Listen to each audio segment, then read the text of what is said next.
Alors le col avant on va le piquer. C'est l'effet. Kemba Balingi va s'organiser davantage. Depuis la communiqué d'abord c'est l'effet parce que le Roya sous Bukavu. Or il y a des jours passés beaucoup qui vont maquiller d'abord on va pas ça ok. On va aux qui chassent alors. Ce sont des rises. Bateau beaucoup que ça vraiment confiance je crois. Au hasard na bateau ya Royoka ayoki bien que ba Congolais nyoso bazali na colère makasi. Aye ba critique après ça ba proposition. Est-ce que vous êtes sûr que soki toladi basango na SC Tokobima na auberge parce que je me rappelle encore avant faire un mandat à Kabila basango va organiser dialogue à Senko Boebi et Baxera au lieu Kabila lo mais tokona Kabila sala sous 2 ans à pouvoir. Toyebité. On a résolu le problème à 98%, 2% Tikali. Parce que ne pas Kabila a un problème. Alors, tout le monde a 2% Kabila a profité dans 2 ans. Est-ce que le dialogue au Bali a une solution? Il y a une distraction, tout est à la Cameroun pour éviter. Tindika télévision, Congolais, dans le monde entier. Merci encore une fois. Toujours continuer, toujours coller là. Mort. Parce que la ministre de Naïb Sabino que bilan ils a revu à la hausse toujours les premiers chiffres 700 morts pour la dernière M23 bakotaki na Katagoma mais na moment Naïb Sabino au moins bilan ils a revu à la hausse 2000 morts. Donc en tout cas nécessaire condoléances à ma famille éprouvée, à ma famille toujours Kaboula na bango pasi toujours Kaboula na bango ba matanga en tout cas tous allés ensemble Bissonio sur les Congolais pour la déplorer Oyo et Komeli Bandeko na biso toujours ndenge tolobaka bolingo ya Congo na ya ba Congolais na oyo ezali koleka na Goma kuna en tout cas ezali likambo mususu mais assurance ezali parce que mboka ezali mboka na biso donc tozali bena ensemble lelo na kozala na malobe belete puisque ba vidéo ezali kilikili. Oui, on a enregistré bino, news quand même. Aux dernières nouvelles, pour apprendre libération, il y a Jean-Marc Kabound à Kabound, parce qu'il a été gracié en décembre, parmi la grâce présidentielle, il était aussi bénéficiaire. Et qu'il y a un problème administratif, il fallait vers fin du mois de janvier, et qu'il est libre de souhaiter bonne libération. Donc, Jean-Marc Kabound à Kabound. Voilà. Et dès que nous aurons les vidéos, nous allons toujours que sur moniteur condimenter, donc illustrer la vidéo pour permettre à vraiment rassurer que oui, ils allaient vrai.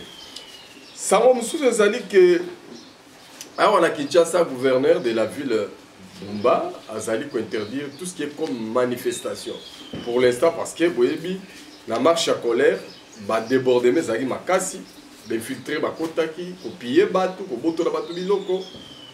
Tumba banda wa batu alors ezaki lo malamu te voilà pourquoi na minute yo la rassurer bino que oyo nyonso alingi asala marche asala colère vraiment asala la on anda pas méditer parce que ba profiter bazali belé vu le temps et les kamusu ezali ke ndenge tozo solo la wa parlement ya Congo Sénat na Assemblée nationale conjointement bazali na session extraordinaire thème to ordre du jour ezali ko évaluer situation sécuritaire na est ya mboka na biso eloko nini oyo ba ko évaluer puisque na minute d'après compréhension na d'après analyse na ngai je constate peut-être que déclaration à guerre ko ça c'est que je ne confirme pas mais vu l'urgence il y a convocation à session extraordinaire c'est que il faut qu'on s'attende à quelque chose donc les jours à venir tous allons vraiment brancher tous nos yeux braqué na Kinshasa na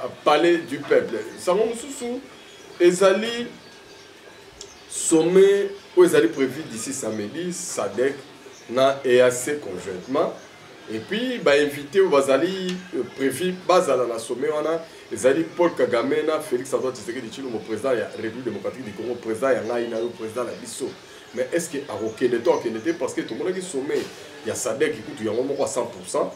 À ça, il y a une vidéoconférence, il y a une image, il y a un reportage, quand même, il y a un sommet à Harare, mais tout c'est là, tu habites le Rwanda. Et quand on a Zimbabwe, et là, il y a samedi, na Tanzanie. Mais pour l'instant, beaucoup de démarches diplomatiques, il y a un niveau moro, il y a haut niveau, et qu'est-ce qui va se passer au Rwanda? Parce que le conflit est commis, qu'on ne pas Nabiso, Namini Tchokomi, qu'on l'a Afrique du Sud, pour l'année, il va continuer à dossier tout simplement parce qu'Afrique du Sud, il a bon jugé que Bissot Logo la Bazaïro à l'époque, de participer à la libération, na bango, na mabo et apartheid, Ndebolobi, et surtout que tous les pays membres de SADC, à côté de la Bissoté, à Zana Bissot. Et qu'est-ce qui va se passer les jours à venir? Est-ce que ça dit guerre mondiale en Afrique centrale? Ou est ainsi vivra verra. Merci na Junior Kapaya, merci na fait qui sont à travers Tindika Télévision, nous avons toujours que sur le monité qu'on débattait tous allés ensemble, Maman Yohan depuis Bruxelles, Nicolette Moissien Pembe, Maman Labiso Magui, Alain Rabiso, 10 jours à la Kine et au PCP, Bote Bissika, vous allez tellement belé, surtout grande sœur pour Annie depuis Canada, non, mon collègue, mon confrère Roger Boya, depuis toujours Canada, au PCP, nous allons monter sans oublier, Rifé Mayayos et Rege Monzadi. Alors, pour la Robanda, d'abord, Bassango, donc en général, la confession religieuse, donc, Senko, na SCC protestant, Bagendaki, comme on a mon Zamboka, la Birone Namsala, pour proposer idée, il y a dialogue, on va mettre en place, dialogue, on a, Basalaki na ba opposant, Bazala va contacter, on a ba, tout le bezate, alors, tout est bas, et le Rodini est batamina sima. Est-ce que dialogue, des avoirs sortis parce que voyez basango to utiliser en maintes fois et to bimara la rata problème ti bango bato bazo meluka biso bitu ba Kagame to signer ba ko rebelle na Kagame depuis on a 7 à nos jours so ko tali ba ko rezale belé ba poste na Congo bazu bisika nyoso ba na ko kanga RDC mobimba sous AFDEL RCD Goma PPRDFCC AFDEL Kagame a contrôler Congo à mon arara ba FDLR to ba raté ni nango ezali kobata masina mais tolanda basangona président de la République toka maramini et bimi na rata masolo na bango bon tokutana juste après c'est parti.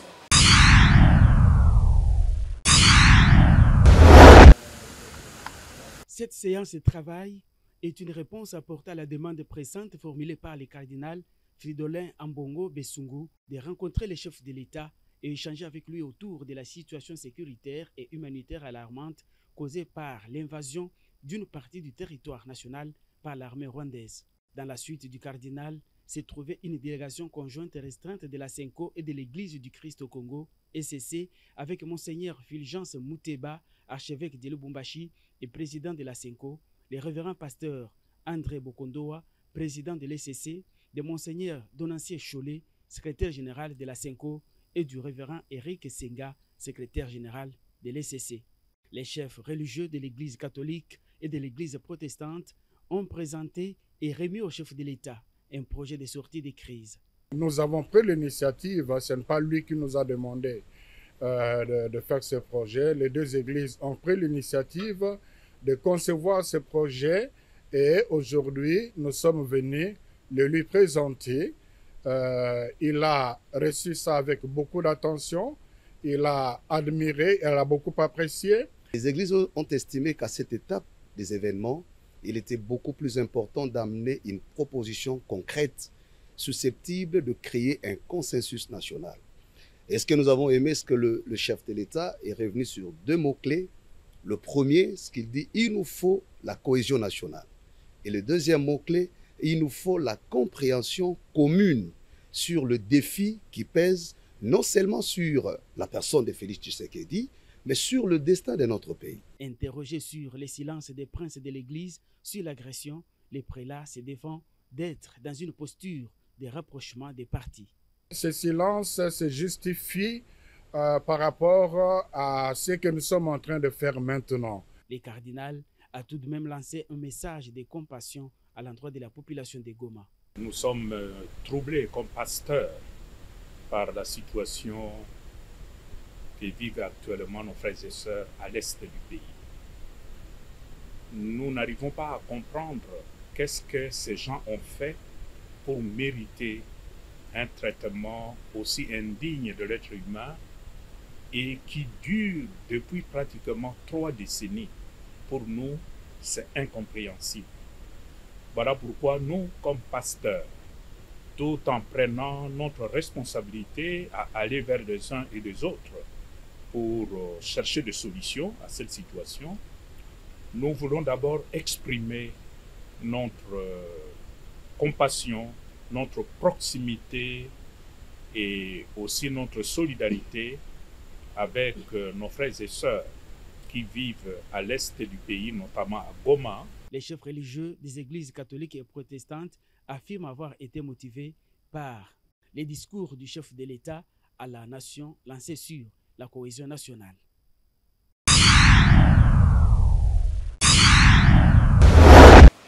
Ya solo ba Congomani bozali ebele, je crois que botali ba image mutu na ça na ba critique après ça ba proposition. Est-ce que vous êtes sûr que soki tolali ba sango na SSC tokobima na auberge parce que je me rappelle encore avant faire mandat ya Kabila ba sango ba organiser dialogue à Senko boyebi et baxera au lieu Kabila lo meto na Kabila sala sous 2 ans à pouvoir.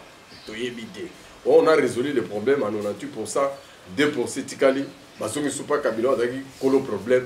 Alors, tout le monde a 2% Kabila a profité dans 2 ans. Est-ce que le dialogue il y a une distraire to ezala ya likamuni to éviter. Les solo boko ya cesser les faits et pas ya ba rwandais. Mais boye ba que ezali mensonge so ki bolandi encore une distraction de plus que tout cesser les faits officiels. Ba on ba to sermonter. Mbalo ba sali cesser les faits la bango unilatéral et talibi sauté na niveau de la congolais. En tout cas, ça ne nous engage pas. Alors le col avant on va le piquer. Cesser les faits. Keba balingi va s'organiser davantage. Depuis la communiqué d'abord cesser les faits dans le Bagenoya sous Bukavu. Or, il y a des jours passés, beaucoup qui vont maquiller, n'avons pas de sang au pied. On va aux qui chassent alors. Ce sont des ruses. Bateau beaucoup que ça, vraiment confiance, je crois. Au hasard, à Mato Royoka, Ayoki, bien que les Congolais nyoso, bazali na colère makasi.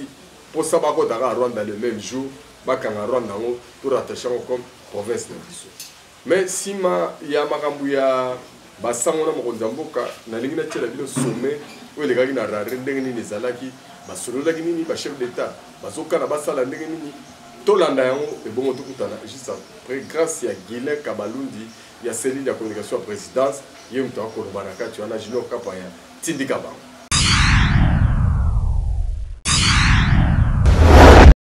Les forces armées du Rwanda RDF, désignées comme principales responsables des attaques contre les FARDC, la SAMI-DRC et la MONUSCO. Réunis en sommet extraordinaire ce 31 janvier 2025 à Harare au Zimbabwe, les chefs d'État et de gouvernement de la communauté de développement de l'Afrique australe ont examiné la situation sécuritaire en République démocratique du Congo.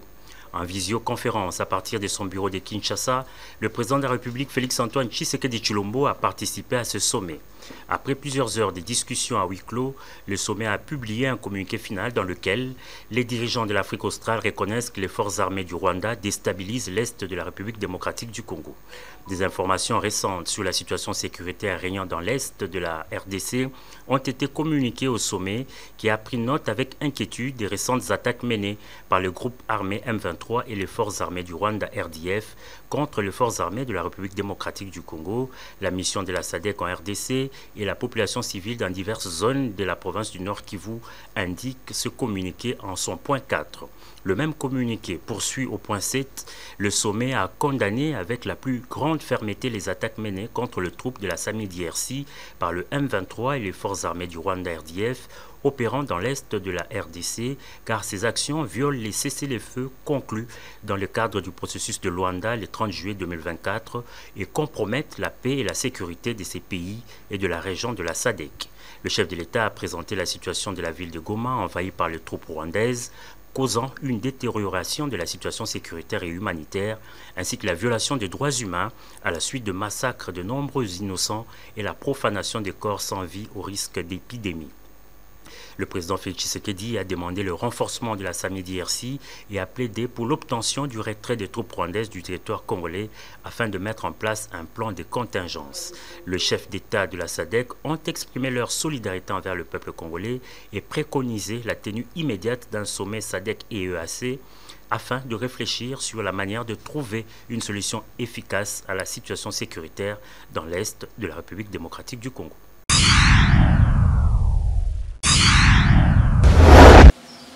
Natondi bino botondi Jean-Jacques Kabongo, président Chimchimba, Congolais bazali epele, Obana Kanda. Mais Kanda yango, le Congo ezali victime.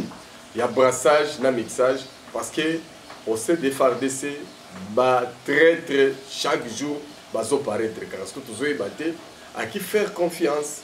Et je vous ai toujours dit ici que lorsque le président Félix Tshisekedi est arrivé au pouvoir, en tout cas, sincèrement, il n'avait ni colonel ni général Yahi.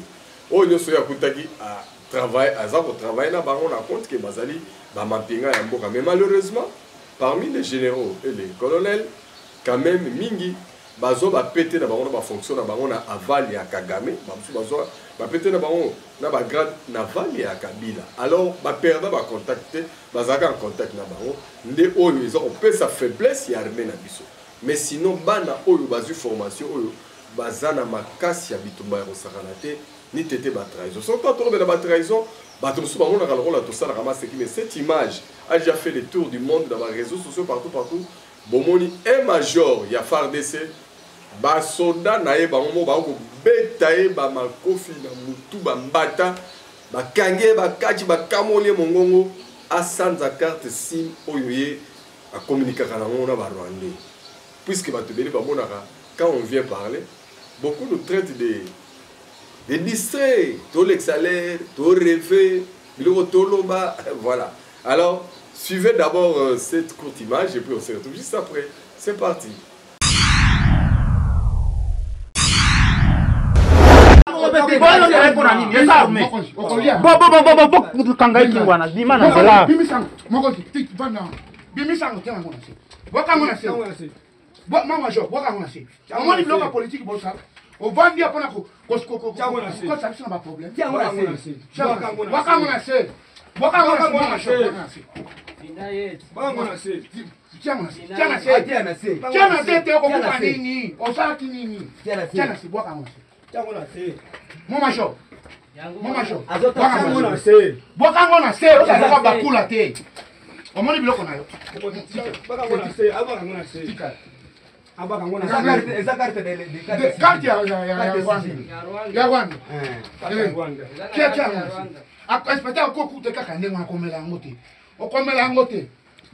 Mokonzi babuka embanga na bimisango.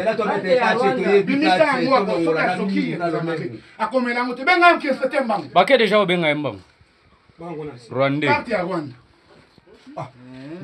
Rwandais. Rwandais. Boakango na se.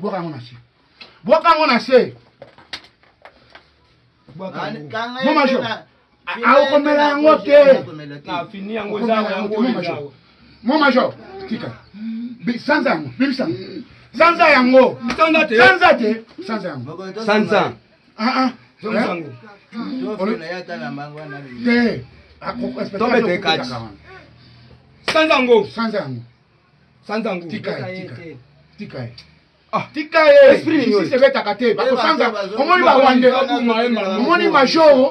Quand il y a Rwanda meli yango, un régiment. Azana wana mnoko azotafuna. Okospa coopérer yo. Général mandeko atoye bango sikoyo. Ba coopérer. Nazoye bisayo. Bukemba masasima na chombo. Bimisa ngo.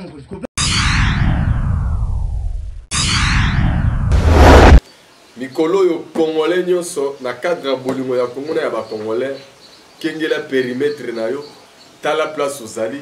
Parce que Munguna zingi biso Munguna ezali kaka Rwandais te ezali kaka mutazolo mulaite ton propre frère peut être aussi traître parce que bomoni baza ebele nananga donc to kolobani ezaka ba Rwandais te do mupaya akoki koyeba forme ya ndako na bino te soki yokolo ndako to mwana ndako moko ateki plate to alakisi ete nde ba image obo uti komona alors et puis ça va te belé ba leçon et mikolo na lobi na bino il faut totambola Lissou, Likolo ya Lissou. Mais j'ai le ferme assurance que cette guerre, nous allons la gagner.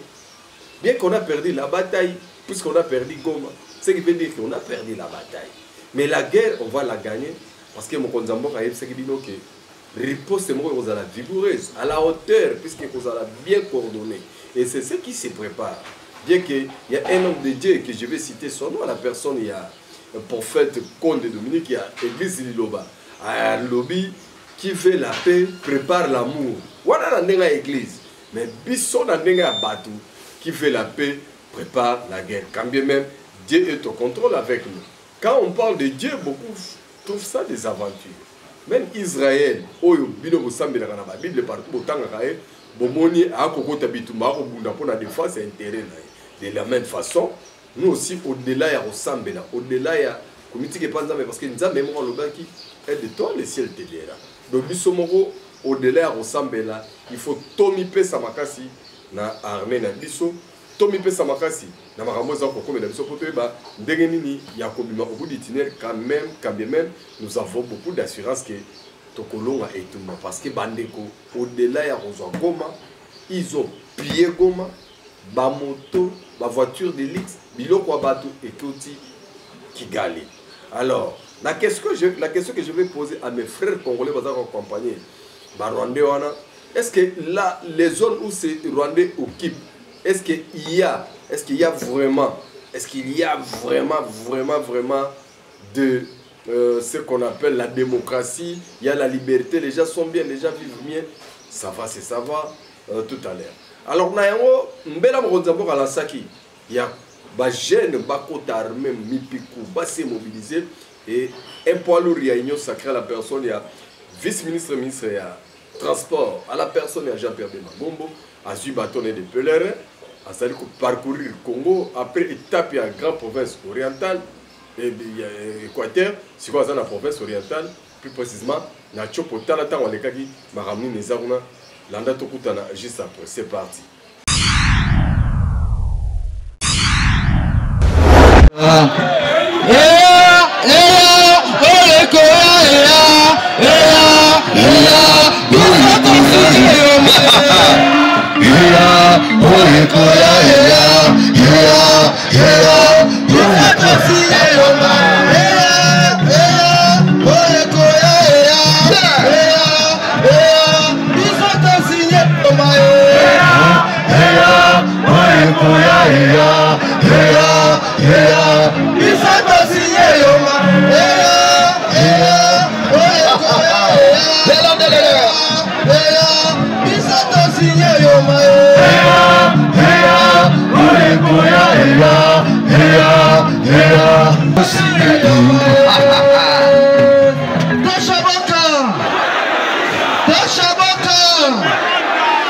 Merci beaucoup. Bana Kisangani Nazana mingi ya kolobate na sepeli parce que vous se mobilisez non pour venir faire flanter ou faire Rwanda ici et Sakani na Congo mingi. Cette fois-ci, Tokoninga ici soutient.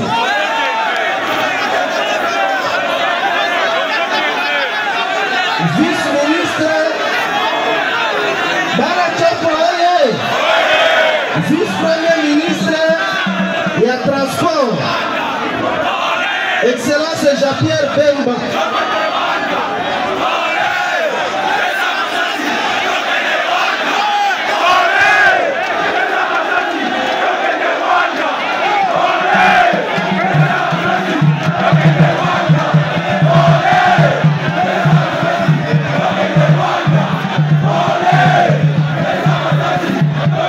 Merci beaucoup.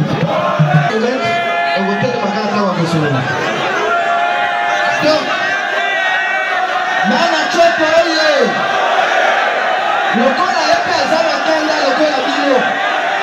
voilà pourquoi avion, la express un journaliste de plus à la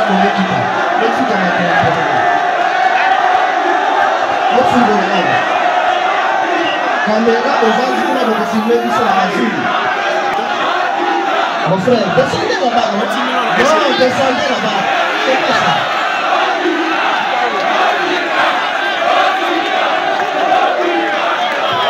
C'est bon, là qui colobaboye.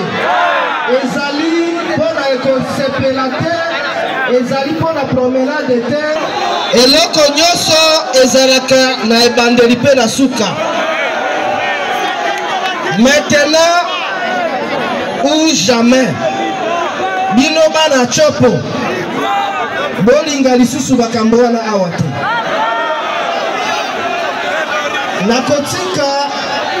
nakotika ngonga epa ministre asola na bino ntango ya kosilisa toyokani ngala kopesa consigne ya suka paske biso na bino tokotikala awa.